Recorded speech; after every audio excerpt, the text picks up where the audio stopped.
하나님 말씀입니다. 신약성경 갈라디아서 3장 10절부터 18절까지입니다.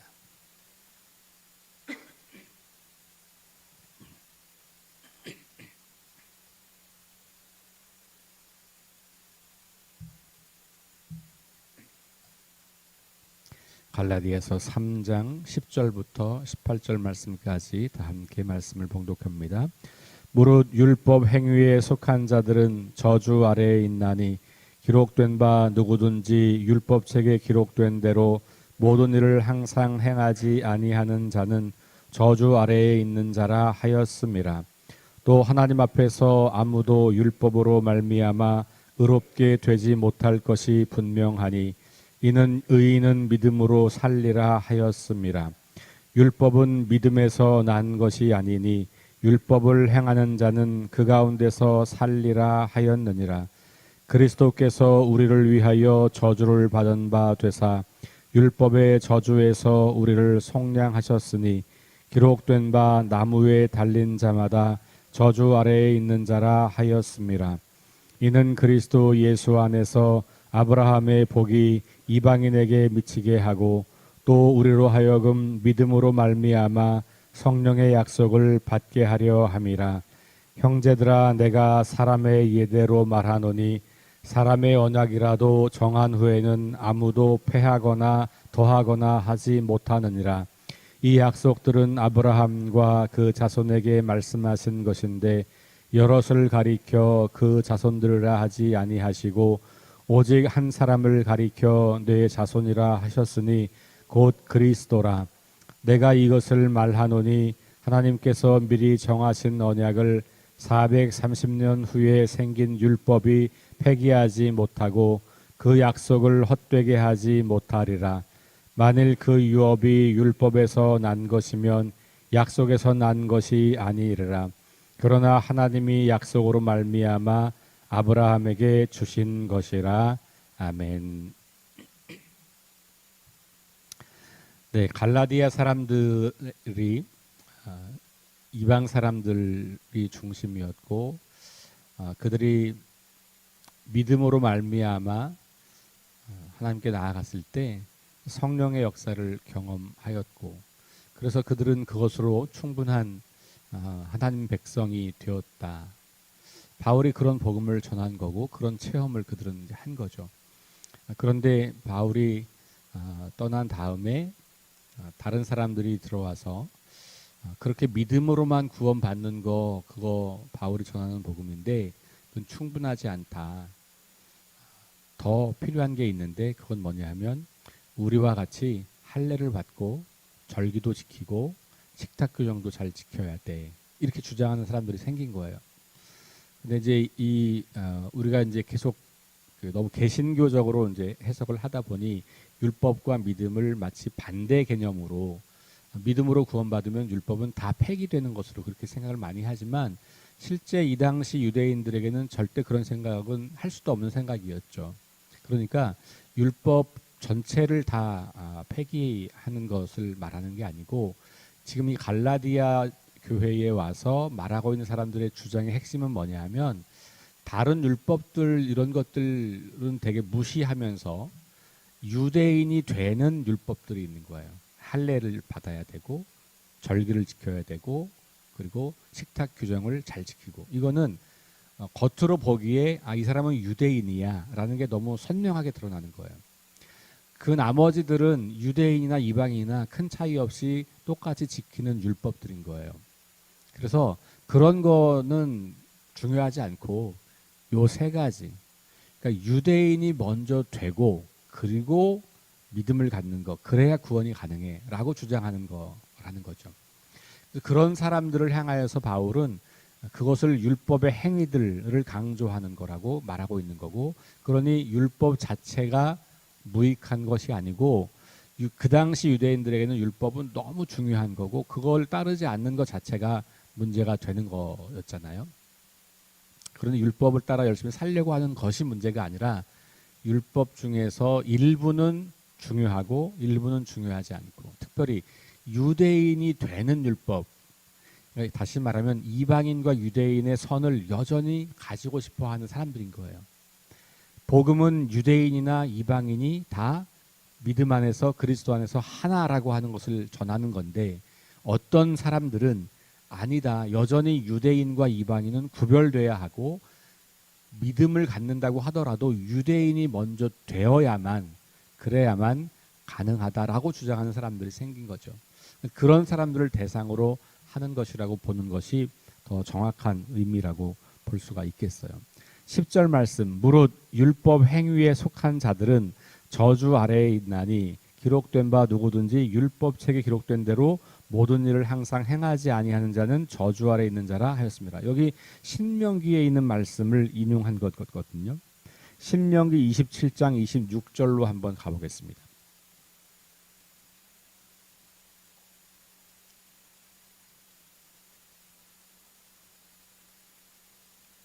신명기 27장 26절.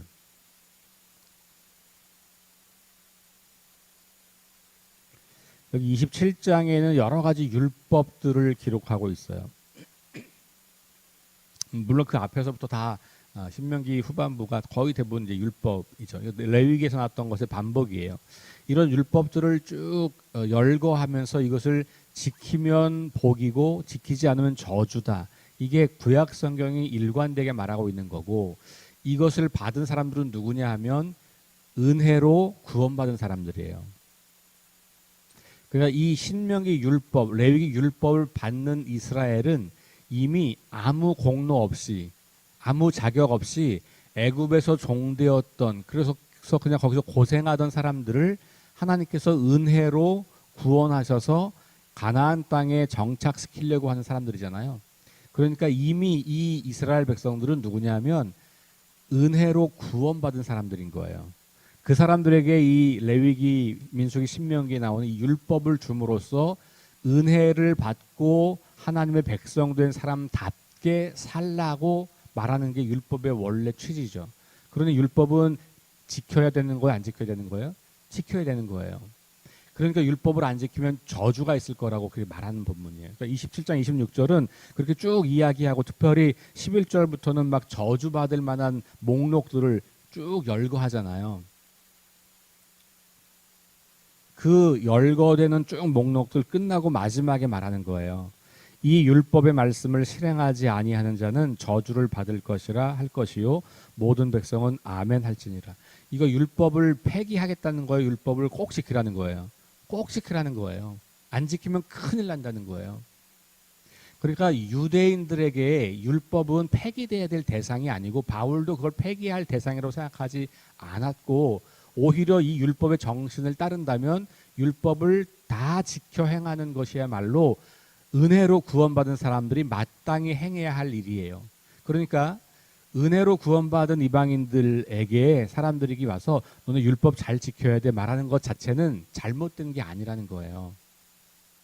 오히려 율법을 지키려고 애를 쓰는 사람들을 칭찬하고 격려해야죠. 왜냐하면 그 율법을 지킨다고 하는 것은 은혜로 구원받은 사람들이 마땅히 행해야 할 것이니까. 그리고 그렇게 하지 않는 사람들에 대해서는 너 그렇게 안 할 때 하나님께서 결국은 너가 계속 그렇게 살면 하나님이 너를 심판할 수밖에 없을 거야 라고 말할 수밖에 없는 거잖아요. 그러니까 이게 율법과 복음은 대치돼서는 안 되는 것이에요.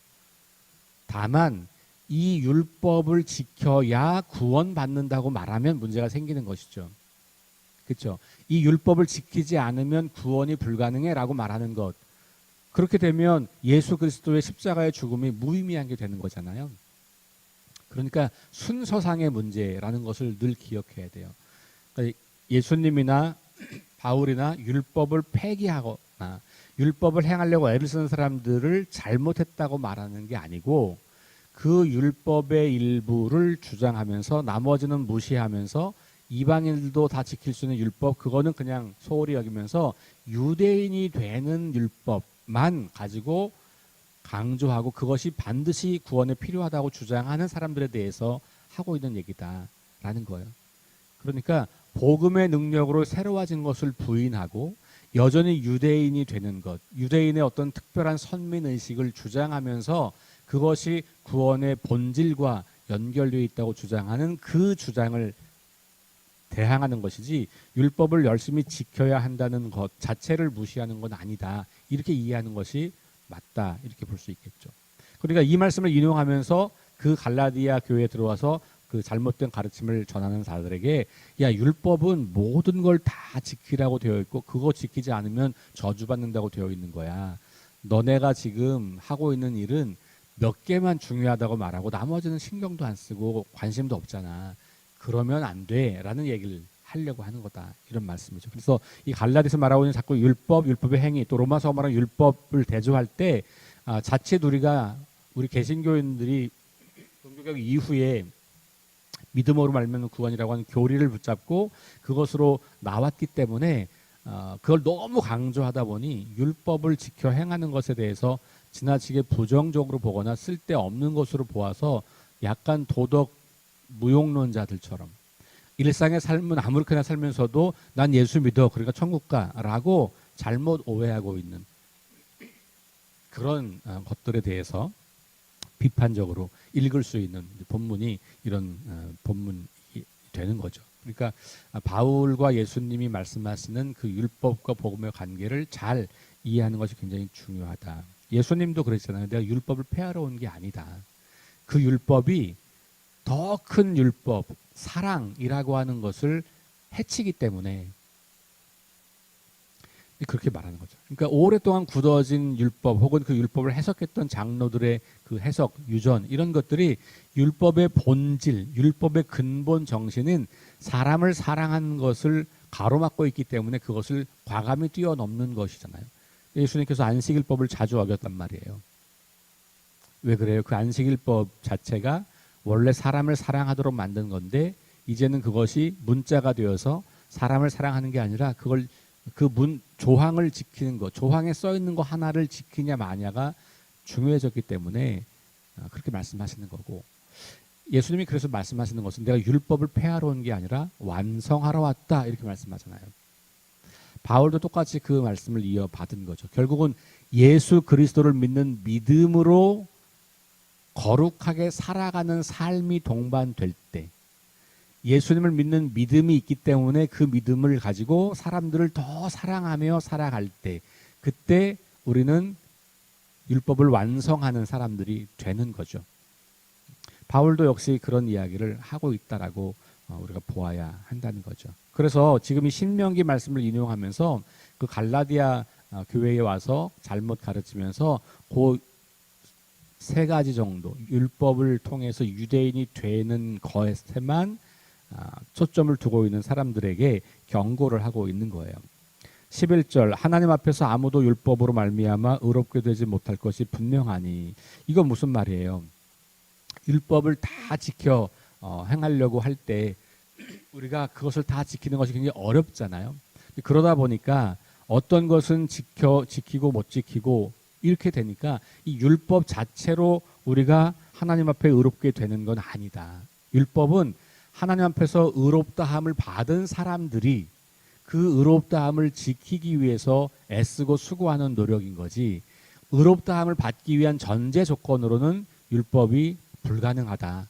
이건 뭐 누구나 아는 이야기를 하고 있는 것이죠. 그러면서 하박국 말씀을 인용하면서 의인은 믿음으로 살리라 이렇게 말하고 있어요.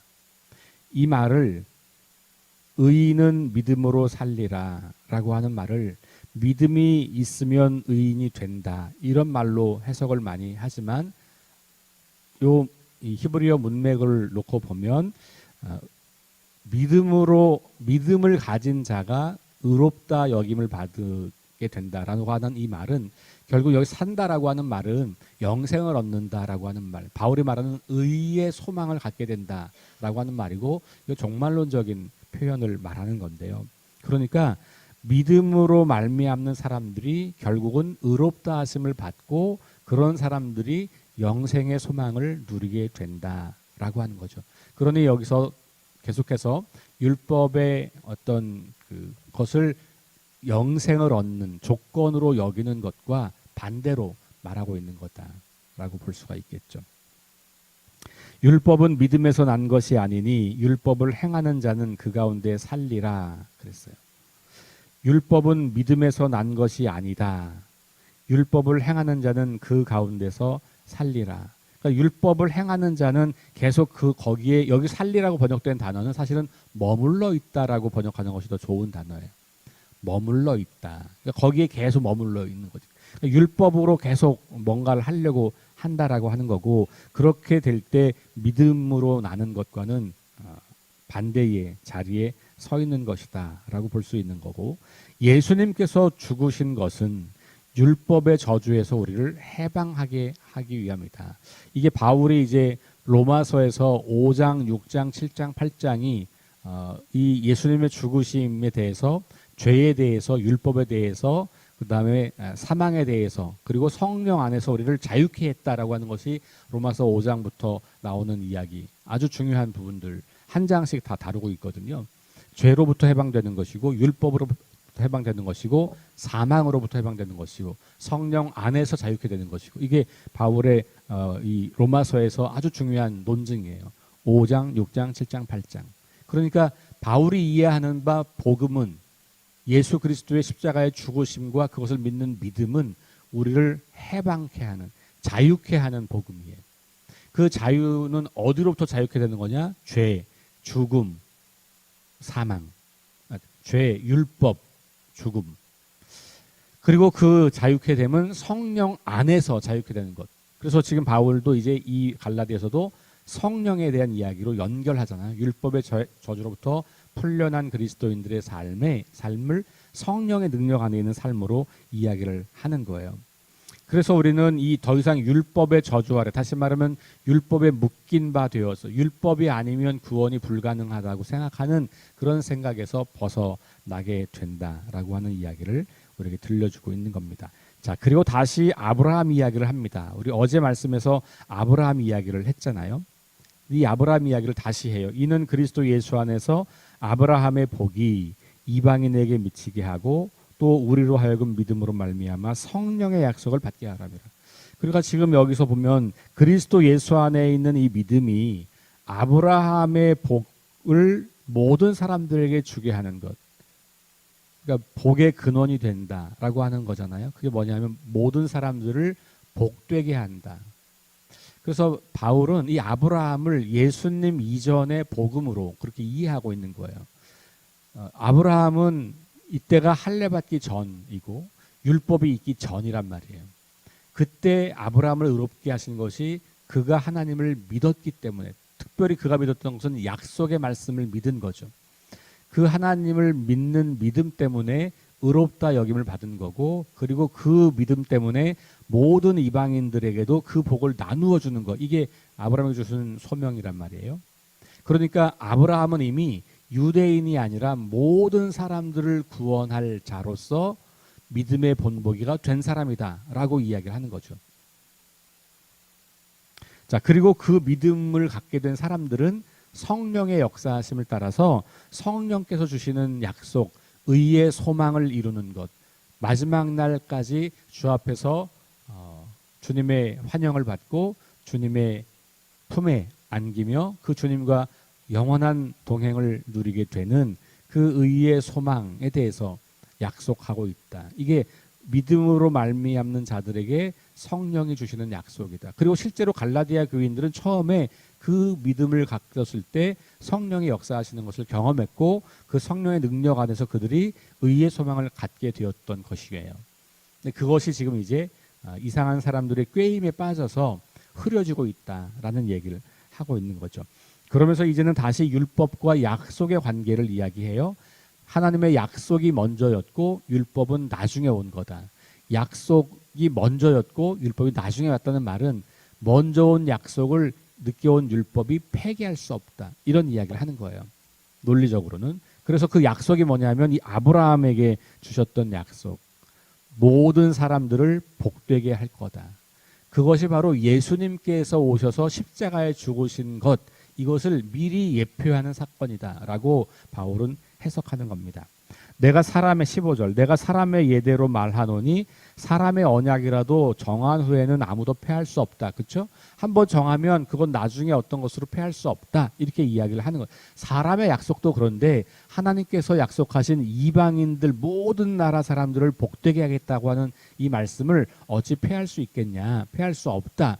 그러니 나중에 여기 나와 있는 것으로 말하면 430년 뒤에 생긴 율법이 어떻게 이 약속을 폐기하겠느냐.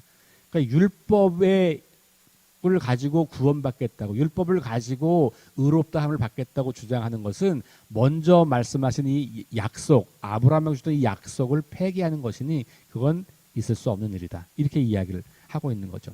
16절, 이 약속들은 아브라함과 그 자손에게 하시는 것인데 여럿을 가리켜 그 자손들이라 하지 않고 오직 한 사람을 가리켜 자손이라 했다. 곧 그리스도다. 여기서 바울은 되게 독특한 해석을 하는 거예요. 아브라함과 그 자손이라고 말했는데 여기서 그 자손을 아브라함은 그리스도라고 말하는 거예요. 이 약속이 성취된 것은 그리스도다. 다시 말하면 그러면 아브라함의 약속의 성취는 그리스도를 통해서 된 것이고 그 그리스도를 믿는 사람들에게 모두 해당되는 그런 약속이라고 보고 있는 것이죠. 그래서 아브라함에게 주신 약속이 예수님을 통해서 완성되는 거고 그 예수님을 믿는 믿음을 갖는 모든 사람들이 그 아브라함의 자손이 되는 거다. 이렇게 보는 거죠.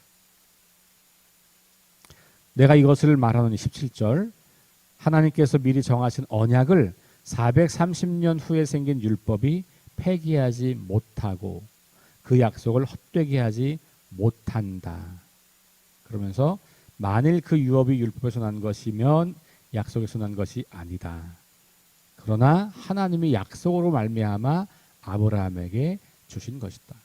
그래서 이 아브라함의 믿음을 예수님과 연결시키고 예수님과 연결시키면서 그것이 모든 사람들이 예수님을 믿는 믿음 안에서 아브라함의 자손이 된다고 하는 것을 말해서 갈라디아 교회에 들어와서 지금 혼돈을 일으키고 있는 아니야 그거 아니고 거기에 플러스 유대인이 돼야 하는 그 율법을 반드시 또 행해야만 된다고 주장하는 그 사람들의 주장을 정면으로 반박하고 있는 것이죠.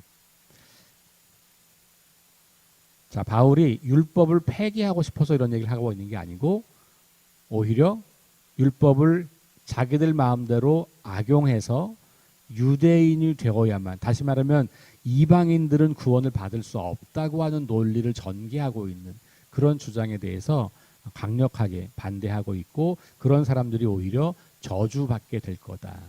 오히려 그들이 바로 율법대로 산다고 하면서도 율법을 제대로 지키지 않는 사람들이니 그들이야말로 저주 아래 놓이게 될 거다라고 말하고 있다라는 겁니다. 오늘 우리는 다 은혜로 구원받은 사람들이에요. 그래서 우리는 율법을 지켜야만 어떤 특별한 것을 해야만 하나님의 백성이 되는 건 아니라는 것을 다 알고 있어요. 그런데 그것이 그러면 나는 그냥 율법 안 지키고 선하게 안 살고 도덕적으로 안 살고 성경에 나와 있는 말씀들을 그냥 소홀히 여기고 살아도 되는 거냐?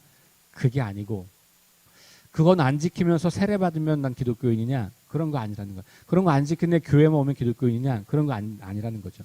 그게 바로 갈라디아 교회 와서 혼돈을 일으키는 사람들과 똑같은 주장인 거예요. 나는 착한 일은 좀 덜해도 사랑은 안 해도 되고 원수 사랑 이런 거는 못 해도 되고 그냥 교회 다니면 되고 예수 믿는다고 말하면 되고 세례 받으면 되고 그러면 다 되는 거야 라고 주장하는 것과 이 갈라디아 교회 가서 주장하는 사람들이 똑같은 주장을 하고 있는 거예요.